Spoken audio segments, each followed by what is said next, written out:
SPNI news. Maharashtra में उप मुख्यमंत्री देवेंद्र फडणवीस अब सवालों के घेरों में खड़े होते हुए नजर आ रहे हैं, क्योंकि एकनाथ शिंदे उनके खिलाफ ही उतर चुके हैं। भारतीय जनता पार्टी उन्हें पूछती हुई नजर नहीं आ रही है।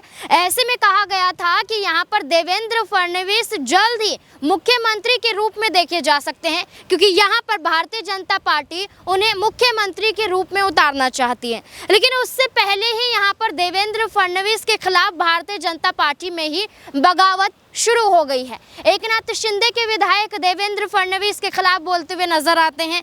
यहां पर भारतीय जनता पार्टी के भी विधायक देवेंद्र फडणवीस के खिलाफ बोलते हुए नजर आते हैं। और ऐसे में देखा जाए तो देवेंद्र फडणवीस यहां पर महाराष्ट्र में मुख्यमंत्री बनने से पहले ही चौतरफा गिरते हुए नजर आ रहे हैं। एक बार फिर यहां पर उद्धव ठाकरे ने अपनी चुप्पी तोड़ते हुए देवेंद्र फडणवीस पर निशाना साधा है और सीधे तौर पर यह कहा है कि यहां पर प्रधानमंत्री नरेंद्र मोदी की वाहवाही जिस तरीके से महाराष्ट्र में हो रही थी, अमित शाह की वाहवाही जिस तरीके से महाराष्ट्र में हो रही थी, जिस भारतीय जनता पार्टी को लेकर यह दावा किया जा रहा था कि सिर्फ महाराष्ट्र में ही नहीं अन्य राज्यों में भी वो सरकार बनाते हुए नजर आएंगे। लेकिन राज्यों की बात की जाए तो मणिपुर हिंसा को लेकर यहाँ पर प्रधानमंत्री नरेंद्र मोदी गिरते हुए नजर आते हैं। प्रधानमंत्री नरेंद्र मोदी अमेरिका दौरे पर जाते हैं, मिस्र दौरे पर जाते हैं और वहां पर अपनी वाहवाही करते हुए नजर आते हैं और ये दिखाया जाता है कि हमारे देश के प्रधानमंत्री हमारे देश के लिए क्या कुछ करते हैं और विदेश में जाके उनका डंका बजता हुआ नजर आता है।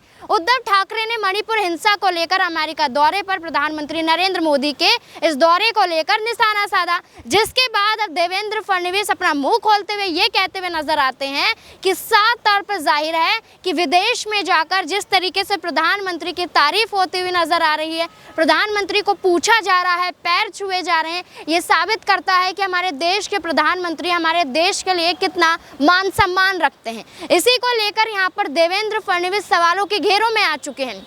उद्धव ठाकरे जो कह रहे हैं वो पूरा देश भी यही कह रहा है कि मणिपुर हिंसा पर ध्यान नहीं है, लेकिन विदेश में जाकर अपनी तस्वीरें खिंचवाते हुए नजर आ रहे हैं। तो ऐसे में देवेंद्र फडणवीस जिस तरीके से यहाँ पर प्रधानमंत्री का सहारा ले रहे हैं और उद्धव ठाकरे को चुनौती देते हुए नजर आ रहे थे, वही देवेंद्र फडणवीस अब यहाँ पर मुख्यमंत्री को लेकर सवालों के घेरों में आ चुके हैं और कहीं ना कहीं अब उनके उप मुख्यमंत्री पद पर इस्तीफा देने की बात भी सामने आ गई है। अब इस मुद्दे को लेकर आपकी क्या राय है, कमेंट बॉक्स में जरूर बताएं। धन्यवाद।